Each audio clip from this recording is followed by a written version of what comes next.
कि 24 जिला में माननीय मुख्यमंत्री का जो है पुतला दहन करेंगे। अगर रामगढ़ जिला में उसका पुतला दहन करने का जो भी आएगा उसको पटक पटक के मारेंगे, उखाड़ उखाड़ के पटक पटक के मारेंगे, जो कभी न कभी किसी न किसी ने सोचा हुआ कि रामगढ़ किसी के बाप का नहीं है, झारखंड किसी के बाप का नहीं है। कह रहे थे कि अगर रामगढ़ जिला में एक भी पुतला दान कोई किया तो दौड़ा दौड़ा के मारेंगे। तो उस चैलेंज को हमने स्वीकार किया और मुझे लगा कि आखिर इस शुभ काम में देर क्यों करें, क्योंकि शुरू से आदत रहा है चुनौती स्वीकार करने का और हम लोग चुनौती स्वीकार भी किए। और देखिए हम लोग मुख्यमंत्री जी का पुतला दहन भी किए। आखिर कहाँ है वो सरकार के गुंडे, वो आवे, हम उनका वेट कर रहे हैं। अब हम उनको चुनौती दे रहे हैं।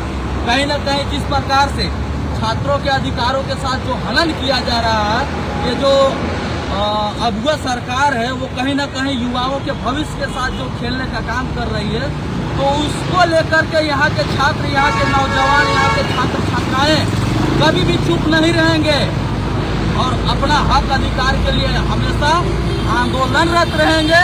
चाहे उनको लाठी से गुजरना पड़े, गोली से गुजरना पड़े या अनेकों केस फौजदारी से गुजरना पड़े, हम लड़ेंगे और हम जीतेंगे। और इन तमाम लीडर भगवतियों से झारखंडी युवा, झारखंडी छात्र छात्राएं डरने वाले नहीं हैं। झारखंड के तमाम जगहों में मुख्यमंत्री का पुतला दहन होगा और उसको हम लोग करने का काम करेंगे। यहाँ के तमाम छात्र, यहाँ के तमाम आक्रोशित युवा करने का काम करेंगे। चूंकि कहीं न कहीं सरकार के जो गुंडे हैं, पाले हुए गुंडे हैं, जो जेएमएम के कार्यकर्ता हैं, वो दिने दोपहर जिस तरह से युवाओं के ऊपर, जिस तरह से युवतियों के ऊपर जो लाठीचार्ज किया है, एकदम दिन दहाड़े। और हम तो मांग भी करेंगे, हम जिला प्रशासन से मांग भी करेंगे कि आखिर उनको अधिकार दिया किसने, बताइए। लाठी डंडा ले आकर के हम सुभाष चौक रामगढ़ से कोई व्यक्ति हॉकी स्टिक और बड़ा बड़ा डंडा से और खुली चुनौती दे रहा है, तो कहीं न कहीं वो शांति को यहाँ भंग करने का प्रयास कर रहा है। हम प्रशासन से मांग करेंगे कि ऐसे लोगों के ऊपर सख्त से सख्त कार्रवाई किया जाए, क्योंकि कहीं न कहीं ये शांति भंग करने का एक साजिश है। ये लोग चाहते हैं कि यहाँ एक दूसरे से लोग लड़े, झारखंडी लोग लड़े, मरे, कटे। लेकिन झारखंडी लोग जागरूक हो चुके हैं, यहाँ के युवा, यहाँ के छात्र जागरूक हो चुके हैं। अब सरकार से सवाल भी करेगी और इन जैसे गुंडों को जवाब भी देगी। अब बताइए ना, हमारे रामगढ़ के हृदय स्थल सुभाष चौक में दिन दहाड़े कोई हॉकी स्टिक लेकर के लोगों को चुनौती दे रहा है कि कौन है, मार देंगे, काट देंगे। बताइए, ये शोभनीय भाषा है?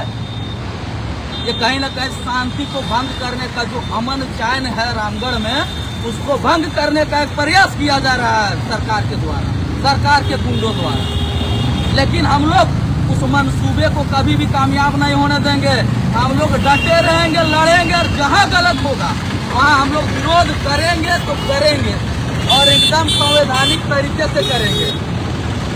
बाकी धन्यवाद, जोहार। आज शाम में भी रामगढ़ के हृदय स्थल सुभाष चौक में भी पुतला दहन होगा। ये पुतला दहन का जो कार्यक्रम है, ये एक सांकेतिक पुतला दहन का कार्यक्रम है, मात्र एक सांकेतिक, कि हम ये बताना चाहते हैं कि रामगढ़ किसी के बाप का नहीं है, झारखंड किसी के बाप का नहीं है। यदि छात्रों का मांग जायज है तो संवैधानिक तरीके से, लोकतांत्रिक तरीके से अपनी मांगों को रख रहे हैं, तो इन गुंडों को बीच में नहीं आना चाहिए। यदि ये गुंडे बीच में आते हैं तो इनको इन्हीं के भाषा में जवाब दिया जाएगा और मजबूती से जवाब दिया जाएगा। धन्यवाद। जोहार।